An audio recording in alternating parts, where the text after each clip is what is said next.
আমরা 6 এর হচ্ছে যে আসলে গ্রাফিক্যাল এবং সমাধান ভিত্তিক আলোচনাটাই করব। তো সমাধানের সবচেয়ে বেশি কাজ দেখব আমরা আসলে 7 অর্থাৎ আমাদের ইউনিট 7 এ। এখানে সমাধানের টুকিটাকি ২-১ টা ম্যাথ আছে। তো এখানে সবচেয়ে গুরুত্বপূর্ণ হচ্ছে গ্রাফগুলা। আমাদের গ্রাফগুলো যখন আমরা ফাংশনের কাজ করব তখন সেখানেও কাজে লাগবে, এখানেও অবশ্যই লাগবে। রেঞ্জ বা ডোমেন নির্ণয়ের ক্ষেত্রেও। তা এখানে আমি যে প্রথম প্রশ্নটাই আসলে লিখলাম সেটা হচ্ছে যে y sin x। আমাকে এখানে sin x এর গ্রাফটা আসলে তৈরি করে দিতে হবে। তবে এখানে গ্রাফের ক্ষেত্রে গুরুত্বপূর্ণ বিষয় হচ্ছে যে আমার রেঞ্জটা কত থেকে কতর ভিতর দিয়ে দিয়েছে। আমি যেখানে x এর মানগুলো নিব সেটা -π থেকে +5 পর্যন্ত হতে হবে। তো এটার আসলে সবচেয়ে সহজ উপায়টা কি? আমি যে -π থেকে +5 নিব আসলে কত থেকে কত নিব আসলে এটা নির্ভরতা কী? সেটা হচ্ছে খুবই মনোযোগ দাও যে আসলে -π থেকে শুরু হবে, এখানে পাই হবে। 18 পাই 18 মানে হচ্ছে পাই। তো এটাকে আমি ভাগ করে নিলাম আসলে 18/18 -18π/18 অর্থাৎ আমি 3 করে যদি কমাই তাহলে আসলে আমার এটা 0 তে পৌঁছাবে, আবার সেটা থেকে পাই পর্যন্ত পৌঁছাবে। তা আমি যদি এটাকে ভাগ করে নিই তাহলে সেক্ষেত্রে হচ্ছে 18, তার মানে পরে হচ্ছে 15π/18, পরে হচ্ছে 12, অবশ্যই মাইনাস তো আছে, শূন্যর এদিকে মাইনাস আর শূন্যর ওইদিকে হচ্ছে সব প্লাস। এটাও খেয়াল রাখতে হবে। এটা দুইটা একসাথে তো আঁকা সম্ভব না, এই জন্য দুইটা পার্টে ভাগ করে ফেললাম আর কি। এক পার্টে কখনোই সম্ভব না, কারণ কাগজ এত বড় লেন্থই থাকবে না। এরপর দেখো 9π/18 -6/18 -3π/18 0, তারপরে 0 পরে তার মানে পজিটিভ হবে 3, 6, 9, 12, 15 এবং হচ্ছে 18। 18/18 মানে দেখো আবার পাই, তার মানে আমার রেঞ্জটা -5 থেকে 5 পর্যন্ত হয়েছে কিনা দেখো। এই হচ্ছে -5 -18π/18 মানেই -5 আর +18π/18 মানেই হচ্ছে পাই, তার মানে আমার রেঞ্জটা -5 থেকে 5 পর্যন্ত হয়েছে। It's okay. এবার আমার কাজ হচ্ছে ক্যালকুলেটর টিপা। ক্যালকুলেটারে হচ্ছে যে -5 এর মান কত, অবশ্যই রেডিয়ান মোডে নিয়ে যাবা। আর যদি রেডিয়ান মোডে না নিতে পারো, পাই বলতে আসলে কত বোঝায়? 180 বোঝায়। এটা মাথায় রাখতে হবে। পাই মানে 180, তাহলেই তুমি পাই দিয়ে 15কে গুণ দাও, তাকে 18 দিয়ে ভাগ দাও, তাহলে তোমার মান কত চলে আসবে। যাই হোক, সেখানে পরে যাই। তো মোট কথা আমার ক্যালকুলেটর চাপ দিলে হচ্ছে যে আমাদের মানে সাইন -5 এর মান কত, সাইন -15π/18 মান কত, এভাবে বসিয়ে দিবা। এবং মানগুলো খুবই সিম্পলি, যে 0 মাইনাস হচ্ছে যে 0.5 -0.87 আবার -1 আবার দেখো -87 -0.5 আবার 0। এই মানগুলো জাস্ট হচ্ছে যে এখানে একইভাবে নিব এবং সেই মানগুলোকে আমি এক্স অ্যাক্সিস, অবশ্যই X axis Y axis define করে দিবা। আমার ওয়াই অক্ষের সর্বোচ্চ মান হচ্ছে +1 এবং নিচে হচ্ছে -1। আমি জাস্ট হচ্ছে মানগুলো বসাবো। মানগুলো বসানোর ক্ষেত্রে আমার এইভাবে হচ্ছে যে ইয়েগুলো দেওয়া লাগবে, যে মনে করি এটা হচ্ছে 0, মানে এক্স অক্ষ তুমি ডিগ্রি বসাবা, এক্স অক্ষে এক্সের মান মানে ডিগ্রি বসাবা, আর ওয়াই অক্ষে তুমি হচ্ছে মান মানে ওয়াইয়ের মানটা বসাবা। তো সেক্ষেত্রে আমার এক্সের মানগুলো কী কী ছিল আমি যদি বলি, যে আমার এদিকে পজিটিভ দিকে হচ্ছে যে 3π/18, 6π/18, 9π/18, 12π/18, 15 এবং 18π/18 মানে পাই, অর্থাৎ এটা হচ্ছে পাই, এটা হচ্ছে 15π/18। এইভাবে এগুলো লিখতে হবে আর কি, অবশ্যই লিখে দিবা। আর এদিকে হচ্ছে -3π/18, -6/18, -9/18, -12/18, -15/18, -5। তার মানে মাইনাস থেকে +5 পর্যন্ত হয়েছে। এবার জাস্ট মনে হচ্ছে মানগুলো বসিয়ে দেওয়া, যে আমার হচ্ছে যে -5 মান কত ছিল 0, এই 0তে মানে বিন্দু দিলাম। এরপর হচ্ছে যে আমার যখন হচ্ছে যে -15π/18 কত ছিল -5, তার মানে -5 হতে তোমার এখানে এটা -5, তো তোমার এটা এখানে হচ্ছে যে বরাবর এখানে বসাবা। এরপরে হচ্ছে তোমার পয়েন্ট হচ্ছে যে -0.87, এই বরাবর হচ্ছে -0.87, তোমার সামথিং এটা এখানে হবে এই জায়গায়, এটা এই বিন্দুতে। অবশ্যই গ্রাফ হবে সেটা বরাবরই হবে, কোনো সমস্যা নেই, এটা এখানে হবে। এরপর হচ্ছে যে তোমার যেটা মাইনাস হচ্ছে 9π/18, তার মানে হচ্ছে -1, সরি উল্টা দিয়ে গেলাম নাকি, ওহো সরি উল্টা হয়ে গেল, এটা মাইনাস মান আমি প্লাসের দিকে দিয়ে দিয়েছি 0, এটা -0.5 মাইনাস হচ্ছে যে 0.87 মাইনাস এটা হবে -1, আবার -87, আবার -0.5, আবার হচ্ছে কত 0। এখানে কিন্তু 0, ঠিক আছে। এরপরে যদি দেখো, সরি 0তে তো 0 হওয়ার কথা, 0 0, এখানে হচ্ছে যে এই দাগটা আসলে এখানে হয়তো, মানে আমার প্রথমে এটা এইভাবে যাবে, এইভাবে উঠবে, এটা না, এটাই 0। তারপরে একইভাবে তুমি হচ্ছে যে এখানে তোমার 3 5 18 মান কত, সেটা হচ্ছে তোমার 0.5, এইভাবে 0.5 বসাবা। এরপর হচ্ছে যে 0.87, এরপর হচ্ছে 1, আবার 0.87, আবার 0.5, আবার 0, মানে এইভাবে গিয়া সেটা আবার এইভাবে আসবে। কথা বোঝা গেছে? সাইনের কার্ভ অলওয়েজ এরকম, এটা মনে রাখতেই হবে। তো আসলে আমার কিছুই নেই, এখানে ক্যালকুলেটর টিপা, অ্যাক্সিসগুলো আঁকা, এরপরে x অক্ষ y অক্ষ ইয়েগুলো লেখার পর যার যেখানে মান জাস্ট আমার বিন্দুগুলো করে বিন্দুগুলো কার্ভ আকারে যোগ করে দেওয়া। এখানে আরও ক্লিয়ার হবে আমি যদি সাইন ইকুয়াল টু এক্সের কাজটা করি। সাইন ইকুয়াল টু এক্স এবং রেঞ্জ হচ্ছে 0 থেকে 360 ডিগ্রির ভিতরে। তো আমি যদি ডিগ্রিগুলো যদি হচ্ছে তোমার এটাকে কী বলে 15 করে নিই, 15 30 45 60 এইভাবে যেয়ে থাকি। আমি আসলে আরও একটা 180 নিয়েছি, দেখো আরও 180 রয়ে গেছে, মানে 210 240 200 হচ্ছে 70 300 330 360 এগুলো কিন্তু নিই নাই। এটা নেওয়া উচিত ছিল বাট নিই নাই, অবশ্যই নিতে হবে। আমি এখানে একটা দিয়ে বোঝানোর চেষ্টা করব। তো এখানে দেখো আমার মানগুলো যে এক্সের মান দেখো সবই পজিটিভ, এই জন্য আমি আসলে মধ্যখান বরাবর দাগ দিই। যদি আমার এক্সের মান নেগেটিভও থাকতো পজিটিভও থাকতো, তাহলে সেক্ষেত্রে আমি, কারণ এক্সের মান এদিকে নেগেটিভগুলো নিতাম, এদিকে পজিটিভটা নিতাম, যেমনটা এখানে করছিলাম যে এদিকে হচ্ছে নেগেটিভ, এদিকে হচ্ছে পজিটিভ। কিন্তু এখানে দেখো এক্সের মান সবই হচ্ছে পজিটিভ, এটা আমাকে রেঞ্জটা বলে দিচ্ছে, এই জন্য এটাকে এক পাশে আঁকা। এখন আমি হচ্ছে যে এগুলো বসাবো। এক্সের মান হচ্ছে 15 30, এরপর হচ্ছে 60, 15 30 60 75 90, 90-এর পরে হচ্ছে কত 110 120 135 150 165 180। এটা অবশ্য আরও যাবে, মানে আরও আছে কিন্তু এটার। তো তুমি যখন গ্রাফ পেপারে কাজ করো তখন সেই ক্ষেত্রে অবশ্যই তোমরা মানে আরও একটু মানে কমফ্যাক্টলি নিবা আর কি, কমফ্যাক্ট করে নিবা। তো সেক্ষেত্রে আমি যদি 0 ডিগ্রি মান বলি, এটা কিন্তু 30 60, 60-এর পরে 75 90 210 240, সরি 240 না 225 90, 90-এর পরে 105 হবে, 90-এর পরে 105 120 135 150 165 180। এবার আমরা জাস্ট মানগুলো বসাবো। আমার 15তে মান কত 0.5, এই হচ্ছে আমার 0.5, আমার 30 ডিগ্রি, মানে জাস্ট আমি এক্সের মান বসাচ্ছি। 15 দুগুণে হচ্ছে 30, তার মানে সাইন 30 ডিগ্রির মান হচ্ছে এত। এরপর হচ্ছে 30 30 30 মানে হচ্ছে এক্সের মান 30 মানে হচ্ছে 60, সাইন 60 ডিগ্রির মান কত। এক্সের মান 45, তার মানে 45 দুগুণে 90, সাইন 90 ডিগ্রির মান কত। এক্সের মান 60, 60 দুগুণে হচ্ছে যে তোমার 120, সাইন 120 ডিগ্রির মান কত। 75 150, তাহলে সাইন 150 ডিগ্রির মান কত। এইভাবে জাস্ট মানগুলো হচ্ছে যে ক্যালকুলেটিভিটিভে বসাবা। এখানে 15 এক্সের মান 15 মানেই সাইন 15 ডিগ্রি না, এক্সের মান 30 মানেই সাইন 30 ডিগ্রি না। সাবধান, এখানে এক্স শুধু এক্স না, এখানে 2x, মানে আমার এক্স যা হবে তার সাথে 2 দিয়ে গুণ দিলে যা হবে তার সাইনের অনুপাত বের করব, এটা মনে রাখতে হবে।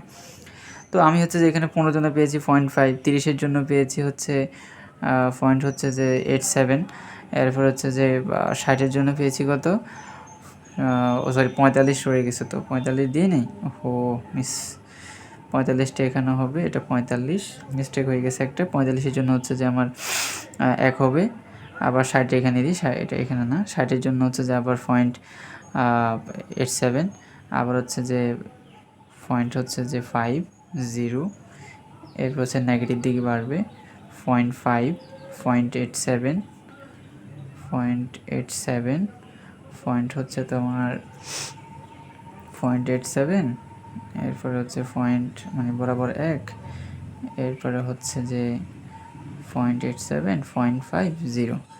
তো ওটা গ্রাফিলি যখন কাজ করবো তখন আসলে এটা বরাবরই মিলে যাবে, এটা নিয়ে পিনিক হতে হবে না, ওটা সিম্পলিভাবে মিলে যাবে। এখানে হয়তো আমরা বিন্দুগুলো নিচ্ছি বলে মনে হচ্ছে যে মিলতেছে না, আসলে মিলে যাবে বরাবর, কারণ তোমার গ্রাফ পেপারে সরাসরি বিন্দুগুলো থাকবে লিনিয়ার ডিস্টেন্সলি, সুতরাং ওটা মিলাতে পারবা। কিন্তু এখানে মূল যে জিনিসটা ক্যালকুলেটর সঠিকভাবে টিপতে পারে এবং হচ্ছে যে এখানে আমার কী বলছে, কী রেঞ্জটা আমাকে দিয়েছে এবং গ্রাফটা কীভাবে শুরু করব, এক্স অক্ষে কাকে রাখবো ওয়াই অক্ষে কাকে রাখবো, এটা আসলে মূল জিনিস। এরপর যদি বলি আমার হচ্ছে যে কজের একটা নিচ্ছি, কজ যেই কোনো সাইনে যদি আমাকে 3x 4x 5x সব দেয় একই রকম, কজের ক্ষেত্রে cos x, cause 2x, cause 3x সব একই রকম, sine square, sine cube, cos square, cause cube সবই একই রকম, এটা মানে আলাদা করার কিছু নেই। তো আমি যদি এখানে কজ 3x-এরটা নিই তাহলে সেক্ষেত্রে আমার রেঞ্জটা হচ্ছে -5/2 থেকে 5/2, 5/2 মানে কিন্তু 90, -90 থেকে +90 পর্যন্ত আমি এটা নিয়েছি। তো সেই ক্ষেত্রে দেখো আমার যেহেতু মাইনাস প্লাস চলে এসেছে এবং ফাইয়ের একটা ইকুয়েশন চলে আসে, সেক্ষেত্রে আমি -5/2কে লেখা যায় -9/2, ওই যে 9 চলে গেলে মানে 3 3 করে কমাবো, 3 3 করে বাড়াবো, ওই জন্য এটাকে 9/5/18 লিখে ফেলা। কারণ তুমি দেখো এখানে 5/2ই হয়েছে মাইনাস, আবার তুমি এখানেও দেখো +5/2ই হয়েছে, তার মানে আমার রেঞ্জটা -5/2 থেকে +5/2 পর্যন্তই হয়েছে। শুধুমাত্র আমি এই যে এখানে 9/5/18 করছি, এটা কেন, যাতে আমার 3 3 করে কমাতে পারি মানে আদর্শভাবে। এবার দেখো তুমি একশোকে জাস্ট মাইনাস দিকে, যদি দুটো দিক আছে, এদিকে হচ্ছে 3/5/18, 6/5/18, 9/5/18, -3/5/18, -6/5/18, -9/5/18, -9/5/18, এটা +9/5/18, বা হচ্ছে যে 5/2 বলতে পারো, এটা হচ্ছে +3/5/18, এটা হচ্ছে -3/5/18। জাস্ট এখন তোমার কাছে মানগুলো বসাই দেওয়া। তুমি দেখো তোমার যেটা -5 মানে 5/2 আর মান সেটা কিন্তু 0, ঠিক আছে। এবং হচ্ছে যেটা হচ্ছে যে তোমার -6/5/18, তার মান হচ্ছে -1, তাহলে -1-এর মানটা কোথায়, সরি এইদিকে, -1-এর মানটা কিন্তু তোমার এইদিকে। এরপর যেটা -3/5/18 মান কত, 0, এই হচ্ছে 0। আবার হচ্ছে তোমার 0 ডিগ্রি মান কত, যখন তুমি 0 ডিগ্রি বসো তখন মান কত, তখন মানটা হচ্ছে আবার 1। এটা অবশ্য খাড়া হবে, দেখো খাড়া হয় নাই, এটা কেমন জানি হয়ে যাবে, কিন্তু আসলে এটা খাড়া হবে এবং অ্যাকুরেটলি হবে। এরপর হচ্ছে তোমার যেটা 3/5, এটার মানে কিন্তু 0, এরপরে আবার -1, আবার কিন্তু 0, তার মানে তোমার এই -1-এ আসলো, এ 0-তে গেলো, +1-এ গেলো, 0-তে আসলো, -1-এ গেলো, 0-তে আসলো, শেষ। মানে জাস্ট তুমি মানটা বসাবা, বিন্দুগুলো যোগ করবা, ইটস ওকে।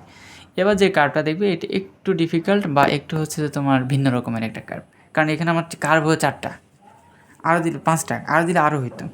তো এখানে দেখো তোমার রেঞ্জ অনেক বেশি দিচ্ছে, তো এই জন্য কারো আসলে 5টা হচ্ছে, রেঞ্জ আরও কমা দিলে আর কম হবে। কিন্তু আমার একই থিম যে আমি ক্যালকুলেটর টিপবো, মানে আমি tan x-এর মান, tan x বলতে x-এর মান তো নিচ্ছেই, ওরা ক্যালকুলেটর টিপবো, মান বসাবো ওয়াইয়ে, এবং সেই মানগুলো জাস্ট গ্রাফে রিপ্রেজেন্ট করবো, বিন্দুগুলো যোগ করবো কার্ভ আকারে, হয়ে যাবে। তো আমি যদি এখানে 300 দেখো, এখানে -25 থেকে +25 পর্যন্ত, অর্থাৎ -360 ডিগ্রি থেকে +360 ডিগ্রি পর্যন্ত। তো আমি যদি 30 করেও কমাই, দেখো 300, -360, -360 এভাবে কমতে থাকবে। আবার এখানে 0, 30, 60, 90, 120 এভাবে প্লাস আকারও বাড়তে থাকবে, কারণ আমার +-30, 360 থেকে +360 পর্যন্ত, এই জন্য দুইটা আমার দেখো টেবিল থাকছে, ঠিক আছে। তো আমি যদি এগুলো এখন রিপ্রেজেন্ট করি, আমার দেখো মাইনাসের অংশ আছে, প্লাসের অংশ আছে। মাইনাসের অংশ দেখো, সেই ক্ষেত্রে আমার পাইগুলো নির্দেশ করবে আমার ট্যানের জন্য কয়টা আসলে কার্ভ তৈরি হবে। এ দেখো একটা পাই, এ দেখো 2টা পাই, এরপর দেখো 3টা পাই, এরপর দেখো 3টা পাই, 4টা পাই, এবং শেষে আরেকটা, শেষে কিছু নেই মানে পাই আরেকটা হইতো। তাহলে আমার দেখো কার্ভ 1টা 2টা 3টা 4টা, এবং আরও পরে আরও কিছু আসে মানে আরও একটা হবে, তার মানে টোটালি 5টা কার্ভ হবে। তোমার টোটালি কয়টা কার্ভ হবে, tan x-এর ক্ষেত্রে, tan থিতার ক্ষেত্রে, tan 2 থিতার ক্ষেত্রে, 2x-এর ক্ষেত্রে, এটা তুমি বুঝতে পারবা তোমার আসলে কয়টা অসীম আসছে সেটার উপর ডিপেন্ড করে, ইনফিনিটি কয়টা আসছে তার উপর ডিপেন্ড করে। তো সেখানে দেখো আমি জাস্ট এখানে মানগুলো বসালাম, এটা কিন্তু হচ্ছে আমার 360, এটা 360 ডিগ্রি, -360 ডিগ্রি, এভাবে কিন্তু 300 মাইনাস হচ্ছে যে 330 ডিগ্রি, -300 ডিগ্রি, -270 ডিগ্রি, এদিকে 30 ডিগ্রি, 60 ডিগ্রি, 90 ডিগ্রি, 120 ডিগ্রি, এভাবে ভ্যালুগুলো আমাকে কী করতে হইতো, বসাইতে হইতো। তারপরে জাস্ট আমি -360 ডিগ্রি মান কত, 0, এভাবে বসাইতাম। -330 ডিগ্রি মান কত, পয়েন্ট হচ্ছে যে 57, এখানে বসাইতাম। এবার বসানোর পর জাস্ট এগুলো যোগ করতাম। এখন আমি সেখানে এগুলো দেখাচ্ছি না, জাস্ট কার্ভগুলো কীরকম হবে। প্রথম যেটা 5 পর্যন্ত স্টার কার্ভ হবে এরকম, পর যে 5 পর্যন্ত যে 5 স্টার কার্ভ হবে এরকম, এবং এই যে 3 নাম্বার 5 এখান থেকে এই অসীম পর্যন্ত, পাই না, এই অসীম পর্যন্ত যে অংশ তার কার্ভ হবে এই 3 নাম্বারটা, এখান থেকে এই অসীম পর্যন্ত যে অংশটা তার কার্ভ হবে এরকম। এবার এবং ঠিক এই 3টা, এখানে আরও একটা বিন্দু 330 ডিগ্রি মানও, 330 ডিগ্রি মান হচ্ছে 0, tan 330 ডিগ্রি মান 0, এই 3টে মানের জন্য আমার আরও একটা কার্ভ হলো। এরপর দেখো সর্বশেষ কার্ভ, সেটা হচ্ছে যে y = sin² x, একটা স্কোয়ার নিয়ে আলোচনা করলাম। সেটার রেঞ্জ কত, -5 থেকে আমার হচ্ছে যে +5 পর্যন্ত, অর্থাৎ -180 80 থেকে +180 পর্যন্ত। তো এখানে আমি সেই কাজটাই করলাম যে আমি 0 থেকে হচ্ছে যে এখন তোমার এখানেও দুটো টেবিল হইতো। এখন এখানে দুটো টেবিল কেন হবে না? কারণ প্রকৃতপক্ষে আমার আমি যদি প্লাস এবং মাইনাস যাই নিই না কেন, কারণ যেহেতু স্কোয়ার, এক্সের মান পজিটিভ হোক আর নেগেটিভ হোক, আমার ওয়াইয়ের মান অলওয়েজ কী হবে? পজিটিভ হবে। কেন হবে? কারণ স্কোয়ার আছে এই জন্য। এই জায়গাটাই এখানে আসলে আমাকে এখানে কাজটা কমাই দিচ্ছে। এই জন্য দেখো আমি +-5/6 -30 ডিগ্রি, +-2/5/6, এরপরে +-3/5/6, +-4/5/6 এভাবে লিখেছি দেখো। কথা বুঝে গেছে?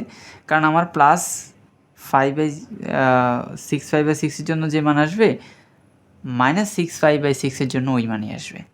তার মানে এখানে এক্সের মান মাইনাসও আছে প্লাসও আছে, কিন্তু আমি হয়তো টেবিলটাকে একবারে নিয়ে নিতে পারলাম, কারণ আমার রেঞ্জটা মানে y = sin স্কোয়ার ছিল, ঠিক আছে? তাহলে এদিকে আমি নিব কাকে? এদিকে আমি নিব হচ্ছে যে এটা যদি 0 হয়, তারপর এদিকে হচ্ছে যে আমার ক্রমান্বয়ে হচ্ছে যে 30 ডিগ্রি মানে 5/6, এরপর 2/5/6, 3/5/6, এরপর হচ্ছে 4/5/6 এভাবে যাবে, এরপর 5/5/6 এবং সর্বশেষ হচ্ছে 6/5/6, এবং এদিকেও তোমার একইভাবে 5/2, এরপর হচ্ছে 2/6, এটাও 6, 3/5/6, এবার যেতে যেতে 6/5/6 পর্যন্ত হবে। এবার তোমার কাজ হচ্ছে এখান থেকে দেখে দেখে মানগুলো বসানো। তোমার দেখো যখন 0 তখন 0, যখন তোমার হচ্ছে যে মানটা হচ্ছে যে π/6 -5/6, তখন হচ্ছে যে 0.25, তুমি হচ্ছে যে এটা 0, তার মানে 0.25 হচ্ছে তোমার এখানে, এরপর তোমার হচ্ছে যে 0.75, তাহলে এটা হচ্ছে যে তোমার সাপোজ এখানে, এরপর হচ্ছে একটা হচ্ছে তোমার এখানে, এরপর হচ্ছে তোমার এটাকে কী বলে হচ্ছে যে আবার 0.75, এরপরে 0.25, এরপরে হচ্ছে 0, তার মানে এই কার্ভটা হচ্ছে তোমার এইভাবে উঠে এইভাবে নেমে গেছে। একইভাবে তোমার যদি আমি পজিটিভ অংশের কথা বলি, এই বিন্দুগুলো তোমার এইরকম হবে, তো সেটা এইভাবে উপর দিকে উঠে এভাবে নিচের দিকে নেমে যাবে, শেষ। তার মানে দেখো আমার সাইন স্কোয়ারের জন্য কার্ভটা নিচে নামে নাই, কিন্তু আমরা জানি সাইন এক্সের যে রেঞ্জ সেটা হচ্ছে -5 থেকে -1 থেকে +1 পর্যন্ত, কিন্তু সাইন স্কোয়ারের ক্ষেত্রে কি আমার কি -1 আর হবে না? তার মানে সাইন স্কোয়ারের যে রেঞ্জ সেটা হচ্ছে 0 থেকে +1 পর্যন্ত, -1 সেক্ষেত্রে বাদ পড়ে গেল, কারণ -1-এর পরিবর্তে সেটা 1 হয়ে যাবে। দেখো যেমন এটা 1 হওয়ার কথা, এটা -1 হওয়ার কথা, কিন্তু -1 হয়েছে? হয় নাই, এটা 0 হয়েছে, এই তোমার 1-এ চলে গেছে, মানে হওয়ার কথা -1 কিন্তু হয়ে গেছে +1, কেন? কারণ স্কোয়ার, এই জন্য। তার মানে সাইন স্কোয়ারের ক্ষেত্রে আমার রেঞ্জটা কত পর্যন্ত? সেটা হচ্ছে আমার 0 থেকে +1 পর্যন্ত, নট -1 থেকে +1 পর্যন্ত, এটা মনে রাখতে হবে। একইভাবে কজ স্কোয়ারে যখন কাজ করবো একই রকম অপশন, কজ স্কোয়ারের ক্ষেত্রে আমার কি হবে? 0 থেকে +1 পর্যন্ত হবে। কজের ক্ষেত্রে তোমার এইভাবে কার্ভটা উপরে থাকবে, নিচে নামবে না, কারণ মাইনাস হবে না, স্কোয়ারের ক্ষেত্রে মাইনাসটা প্লাসও হয়ে যায়। ঠিক একইভাবে কার্ভও সেটাই, তো কার্ভও তোমাকে সেটাই দেখাবে যে আসলে স্কোয়ারের ক্ষেত্রে কার্ভটা মাইনাস হচ্ছে না, প্লাস হচ্ছে। এই জায়গাটা গুরুত্বপূর্ণ আলোচনা। আবার যখন সাইন কিউবের কথা বলবা, কস কিউবের কথা বলবা, তখন মাইনাসই হবে, প্লাসই হবে, তখন ওই রেঞ্জ -1 থেকে +1ই, কজেরও -1 থেকে +1ই। তো আজকে এই পর্যন্তই, যেগুলো হোমওয়ার্ক দেবে সেগুলো আমি দেখে দেবো নে, এই পর্যন্ত কাজ করে এবং কার্ভগুলো যথার্থ গ্রাফ পেপারে করার চেষ্টা করো, এবং যেগুলো একটু বড় কার্ভ সেগুলো হচ্ছে যে দৈর্ঘ্য প্রস্থে না করে প্রস্থে দৈর্ঘ্য করো।